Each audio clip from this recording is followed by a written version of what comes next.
L'aliénation, c'est le fait d'être rendu étranger à soi-même par une intervention extérieure.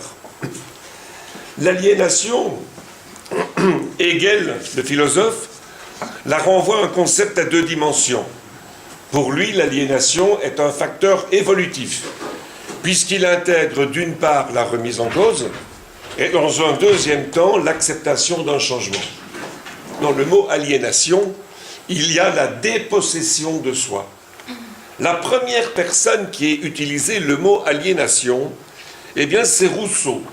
C'est Rousseau dans son Contrat social, où il explique qu'une grande évolution du genre humain, mais finalement, c'est la cession de ses prérogatives individuelles au privilège de l'intérêt collectif.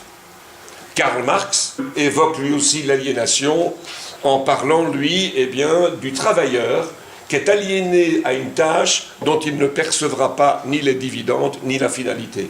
À travers le mot aliénation, il faut entendre intervention de l'extérieur et dépossession de soi-même. Finalement, Jacques Ellul, psychologue, Jacques Ellul dit que l'aliénation provient essentiellement du manque d'esprit critique, du manque de recul. Et il voit dans l'absence d'esprit critique une disposition à sacraliser des idoles ou une entité qui peut avoir une influence. Pour avancer sur le sujet, il faut qu'on comprenne bien ce qui motive les uns à manipuler et pourquoi les autres se font manipuler. On va continuer avec quelques références. Schopenhauer explique que la souffrance pour lui, c'est finalement deux choses distinctes. La première, c'est de ne pas avoir ce que l'on désire, et la deuxième pour lui, c'est de ne plus désirer ce que l'on a. Finalement, on n'est jamais content. La frustration, on pourrait se dire, est-elle vraiment inévitable? Comment compenser une frustration? Comment éviter une frustration? Le docteur Herzberg, un psychiatre américain des années 50, a fait une étude sur les attentes des individus. La première attente d'un individu, en échange de quoi il offre sa fidélité, il offre sa confiance, c'est la considération. La considération, c'est de pouvoir dire à quelqu'un, tu es important pour moi. Il paraît que c'est plus fort que je t'aime. Oui, parce que je t'aime, le renard dit ça à la poule, le lion dit ça à l'antilope. Mais tu es important pour moi. Ça, c'est quelque chose qui compte. Tu es important. Deuxième attente des gens, la reconnaissance. Quand je fais quelque chose, mais dis-moi que c'est bien, dis-moi que c'est mal, mais ne sois pas indifférent. Si les gens ne sont pas valorisés, jamais ils ne pourront devenir ce qu'ils sont capables de devenir. Mesdames et messieurs, je vous remercie de votre attention. J'espère vous avoir apporté l'information importante. Et je vais donner la parole maintenant au docteur Jean-Émile Van der Regen, qui est un spécialiste de tous les troubles que ces circonstances peuvent amener. Le docteur Van der Regen. Donc moi, je voudrais vous parler aujourd'hui des souffrances liées au stress chronique, en prenant l'exemple du burn-out. Tout vient du stress chronique et le stress chronique, on l'a déjà un peu perçu dans ce que Armand vous disait, c'est par exemple le problème des frustrations. Et donc l'hypothalamus est un peu le fusible du stress dans notre cerveau. Le stress augmente le cortisol via hypothalamus, hypophyse et glande surrénale, et en augmentant le cortisol, il diminue un facteur trophique qu'on appelle le BDNF dans notre cerveau, et vous voyez qu'on observe une atrophie. Donc, un point important dans notre cerveau, c'est que au plus on est soumis au stress, encore une fois le stress chronique, le stress de longue durée, eh bien il peut y avoir des atrophies cérébrales, et particulièrement dans le système limbique. Quand du lait bout dans une casserole, je crois qu'il vaut mieux agir sur le bouton de la cuisinière que d'essayer d'agir sur le couvercle. Alors, ça, c'est donc une introduction générale de l'importance du stress et de sa relation avec le cerveau, et surtout de ses relations négatives lorsque le stress est chronique, vous l'avez compris, au point de voir des cellules disparaître, au point donc d'avoir un fonctionnement diminué, particulièrement dans la qualité de gestion de nos émotions. Rapidement, pour vous conscientiser, l'absentéisme est toujours en hausse, avec un record à 6% pour 4% en 2001.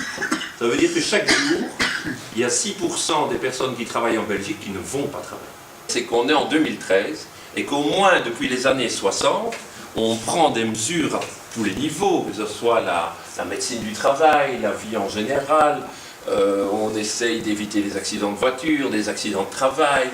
On prend des mesures partout pour essayer que les gens soient heureux au travail. Eh bien, on n'y arrive pas. Alors, ce qui est important de savoir, c'est que c'est surtout les absences de longue durée qui sont en augmentation. Longue durée, c'est 1 an. Plus 5% en 2011, plus encore 10% en 2012, plus encore 12% en 2013. C'est évidemment le stress au travail, parce que ça concerne 37% des certificats, les pathologies liées au stress, alors qu'en 2005, les pathologies liées au stress ne faisaient que 24% des certificats. Alors que, comme vous disait Armand tantôt, eh bien en France, on est autour de 30 suicides par jour, avec un suicide par jour pour une origine professionnelle reconnue, dans la mesure où ce suicide se fait sur le lieu du travail. C'est quand même généralement un signe. 12% des Belges ont pensé au suicide, 8% l'ont tenté en 2012, et il n'y avait que 3% il y a 10 ans. Donc on est vraiment dans une spirale. Ce qui est intéressant de remarquer aussi, c'est qu'une fois qu'on est passé dans cette durée de maladie de plus d'1 an, eh bien la reprise du travail devient de plus en plus difficile, comme si il y avait des lésions cérébrales qui font que le retour à la normale va devenir difficile. Une des pathologies à mettre en évidence dans ce cadre-là, c'est le burn-out. Je ne dis pas que tout est burn-out, bien sûr. Vous avez des problèmes de dépression aussi, on verra tout de suite que burn-out, ce n'est pas du tout dépression. Alors, le burn-out est né, si je peux dire, a été décrit pour la première fois à New York par Freudenberger dans un centre de soins autonomie.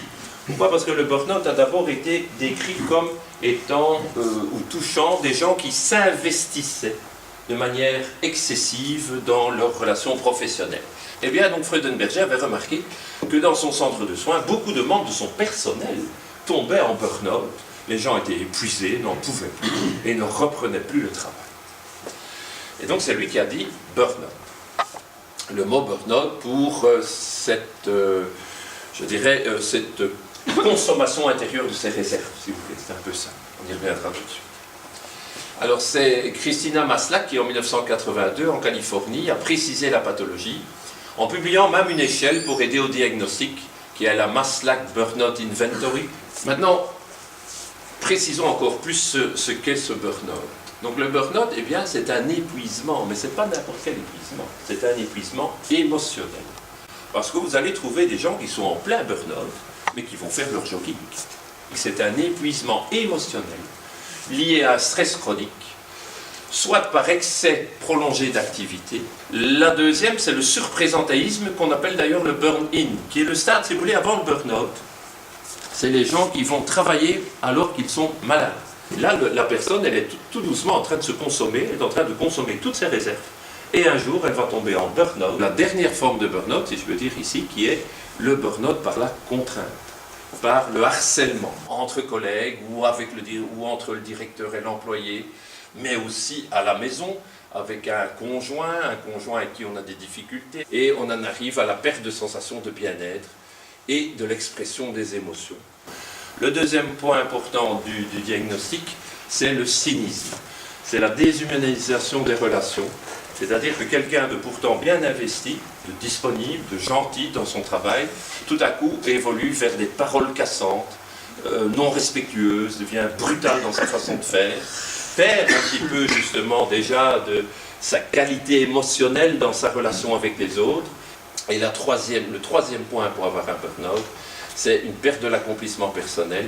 On n'est pas bien dans sa peau, on est malheureux parce qu'on est en sensation d'échec. Alors, il ne faut pas confondre le burn-out avec le stress, même si le stress est causal, parce que le stress, c'est simplement des difficultés de s'adapter psychologiquement ou même physiquement à une situation qui s'impose.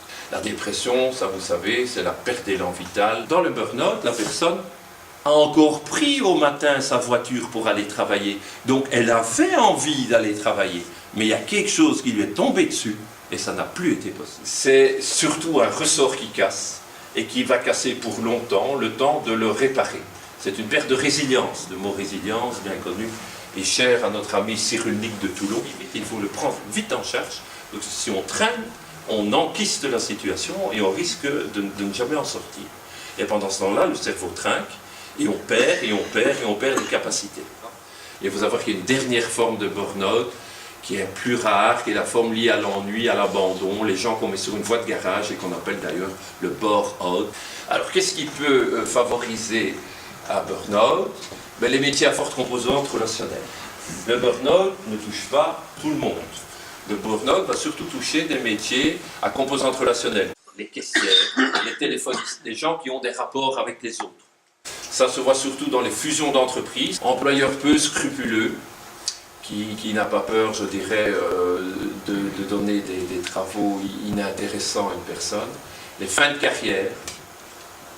Et alors, dans le côté vie privée, conflit, harcèlement, que ce soit de famille, de voisinage, et alors les séparations conflictuelles, surtout s'il y a des enfants. Donc le burn-out peut se voir du côté professionnel, peut se voir dans la vie privée, et généralement c'est mixte. Et il faut bien faire la part des choses. Une réflexion là-dessus, c'est les gens de France Télécom. Vous savez que France Télécom à Paris, ils ont eu une période comme ça, sur quelques mois, peut-être 2 ans, 16 suicides dans la même société. Ça faisait lourd pour la société quand même. Eh bien, on a été interroger les médecins du travail. Les médecins du travail, non, chez nous, il n'y a pas de problème. En fait, ces gens se sont suicidés parce qu'ils avaient des ennuis à la maison. Ce qui était peut-être vrai en partie. Qui va faire un burn-out? Eh bien, encore une fois, pas tout le monde. Il faut un profil psychologique particulier qui est le profil de la personne appliquée, consciencieuse, engagée, disponible, voire perfectionniste. Et tu as dit, je pense, le mot assertivité tantôt, Armand. Effectivement, on admet que les gens les plus soumis au burn-out sont surtout les gens qui manquent d'assertivité. Alors, qu'est-ce qui se passe dans le cerveau en burn-out? Eh bien, au plan biologique maintenant, on va quand même vers un déficit d'une hormone qu'on appelle l'ocytocine. On revient à l'hypophyse, mais dans sa partie postérieure. C'est une hormone qui est utile lors de l'accouchement, mais qui s'est démontrée aussi récemment intervenir dans le comportement assertif. Donc au plus on a d'ocytocine, au mieux on est assertif. Dans l'entreprise, les objectifs augmentent. Et à un moment, vous avez une sorte de point de rupture entre les objectifs qui sont demandés à la personne, les contraintes, il faut en faire plus, il faut en faire plus, il faut en faire plus, et les capacités de la personne. Les complications du burn-out, ça c'est fort important. Donc c'est l'évolution de pathologies psychosomatiques à moyen, voire à long terme. Eh bien, vous avez compris que son cerveau est en train de souffrir tant et plus, qui fait que finalement, il n'aura peut-être pas les capacités de surmonter les pathologies qui ont été induites à ce moment-là. Deuxième complication, les dérégulations sympathiques. C'est la tension artérielle qui monte et qui descend dans la même journée. Les troubles émotionnels, donc perte d'expression de ses émotions, à moyen, voire à long terme. Et puis évidemment, la complication majeure, qui est le suicide souvent brutal. Et donc la thérapie va envisager la personne, le milieu dans lequel elle vit, travail et ou vie privée, et éventuellement, et s'il y a moyen, agir plus haut au niveau politique pour changer les donnes des choses. Voilà. Comprendre, c'est se libérer, c'est Spinoza qui a dit ça. Je vous remercie.